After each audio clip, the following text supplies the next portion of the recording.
Et donc les miracles sont simplement des méthodes pour accéder à certains états d'être mutuels, celui qui vit le miracle, ceux qui en sont témoins. Et donc encore une fois, ça explique que des yogis en Inde, quand ils sont suivis par plein de fidèles qui croient dans tous ces trucs-là, peuvent avoir des expériences miraculeuses, mais vous mettez 20 scientifiques qui sont là à faire des mesures et tout d'un coup ça marche pas. Et on se demande pourquoi. Bah, faut pas s'étonner quoi, puisqu'on est les uns aux autres, on se bloque mutuellement dans ce que on nous permet de vivre et de faire.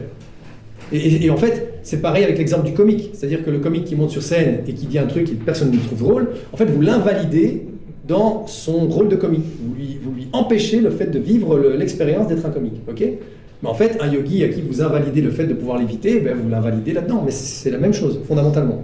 Mais c'est juste que voilà, on a un peu de mal avec ça parce qu'on veut voir les choses avec des lois, avec des trucs qui sont impossibles ou possibles. En fait, tout est possible, mais il y a des choses qui peuvent vous faire sortir de votre rêve, quoi. Les parents font beaucoup ça avec leurs enfants. Enfin, c'était mais, comme ça. Oui, bien sûr. Mais en fait, il y a des phénomènes comme ça super connus. C'est, vous saviez, il y a je sais, dans les années 50, c'était considéré impossible de battre, je sais pas, le 100 mètres en moins de, je sais plus, c'est 10 secondes. De passer en dessous des 10 secondes. C'était impossible. Tout le monde disait, en plus les médecins disaient aussi, il y avait des articles qui disaient, de toute façon, physiologiquement, il y a des limites, Et puis il y a un humain qui l'a fait, et à partir du moment où il l'a fait, et quelques années plus tard, il y en a 2 ou 3 ou 10 qui ont aussi cassé le record.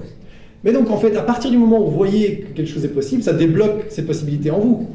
Mais donc ça veut dire aussi que ce que vous débloquez comme possibilité pour vous, vous le débloquez pour tous les autres, et donc il faut faire gaffe à ce que vous débloquez. Parce que ça, la lévitation spontanée, si vous débloquez pour tout le monde, à 8 milliards d'êtres humains, je ne pense pas que ça aurait créé une expérience...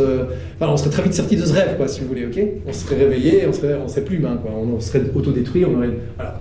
Mais donc, les miracles sont toujours possibles, mais souvent à l'abri des regards. Donc, vos rémissions spontanées, vous n'allez pas rentrer dans l'hôpital et vous dire « Ah, je vous l'avais dit, regardez, j'ai guéri tout seul ». Non, parce que alors, vous êtes en confrontation directe avec d'autres personnes qui ne vous croient pas, et donc ça va même vous causer des problèmes, quoi. Donc, vivez vos miracles tranquillement chez vous, essayez pas de les imposer aux autres, et finalement, c'est comme ça qu'a avancé la science aussi. Les premiers scientifiques, ok, avec leur vision matérialiste du monde, ils ne sont pas allés en pleine messe, gueuler à qui voulait l'entendre, à tous les prêtres, et moi j'ai guéri de la peste noire, parce que regardez, j'ai fait des expériences avec des médicaments, vous dites n'importe quoi, avec vos sornettes, avec vos Ave Maria. Non, ils ont fait ça tranquillement, dans leur coin, ils n'ont pas essayé de défier et de convaincre tout le monde qu'eux avaient raison, et tant mieux. Les premiers scientifiques qui faisaient leurs expériences de vol ou des trucs comme ça, ils n'ont pas non plus invité 1000 sceptiques au départ, hein, quand ils faisaient leur premier vol d'essai, pour dire regardez, on va vous prouver que vous aviez tort. Non, ils réunissent 5 ou 6 personnes qui y croient vraiment, parce que sinon, c'est s'auto-saboter quelque part. Puisque, encore une fois, avec cette idée d'électroaimant, on se permet les uns aux autres de vivre des expériences. Voilà.